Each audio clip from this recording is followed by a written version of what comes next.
of our Constitution. Point number 1, written and lengthy Constitution. Directive principles of state policy, flexible and rigid Constitution, federal system, republic system, fundamental rights, fundamental duties, party system, universal adult franchise, single citizenship. ಸ್ವಪ್ನ ಸರ್ಕಾರಿ ಪ್ರೌಢಶಾಲೆ 9ನೇ ತರಗತಿ ಸಲಾಪುರ.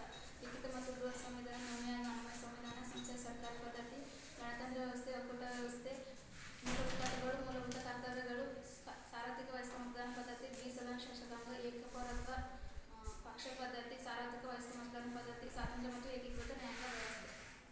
My name is Nidhi. I am studying in 9th standard from BHS Solapur. Introduction fundamental rights, right to equality, right to freedom, right to against exploitation, right to freedom and religion, cultural and educational rights, right to constitution and exploitation, right to constitution remembrance.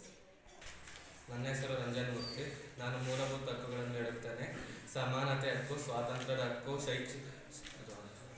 ಶೋಷಣೆ ವಿರುದ್ಧ ಹಕ್ಕು, ಧಾರ್ಮಿಕ ಸ್ವಾತಂತ್ರ್ಯದ ಹಕ್ಕು, ಶೈಕ್ಷಣಿಕ ಮತ್ತು ಸಾಂಸ್ಕೃತಿಕ ಹಕ್ಕು, ಸಂವಿಧಾನಬದ್ಧ ಪರಿಹಾರ ಹಕ್ಕು. My name is Surya. I am studying in 9th standard from GHS Salapura.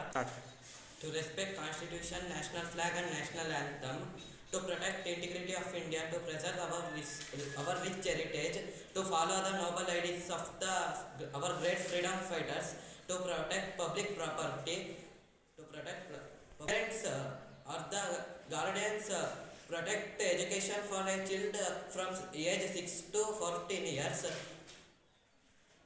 to defend motherland when called to do so, scientific temper, to develop scientific temper, to protect and improve the natural environment. Thank you. ನಾನು ಮೂಲಭೂತ ಕರ್ತವ್ಯಗಳನ್ನು ಹೇಳುತ್ತಿದ್ದೇನೆ. ನಮ್ಮ ಸಂವಿಧಾನ ಮತ್ತು ರಾಷ್ಟ್ರಧ್ವಜ, ರಾಷ್ಟ್ರಗೀತೆಯನ್ನು ಗೌರವಿಸಬೇಕು.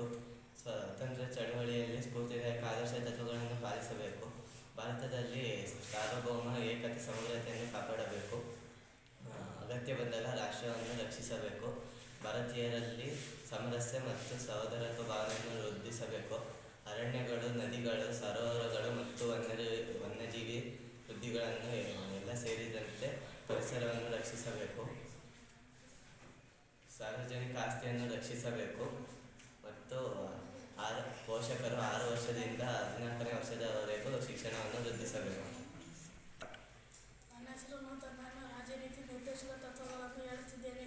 ಎಲ್ಲ ಪೌರರು ತಮ್ಮ ಜೀವನೋಪಾಯಕ್ಕೆ ಬೇಕಾದ ಕೆಲಸಗಳನ್ನು ಒದಗಿಸುವುದು, ಸ್ತ್ರೀ ಮತ್ತು ಪುರುಷರಿಗೆ ಸಮಾನ ಕೆಲಸ, ಸಮಾನ ವೇತನಗಳನ್ನು ನೀಡುವುದು,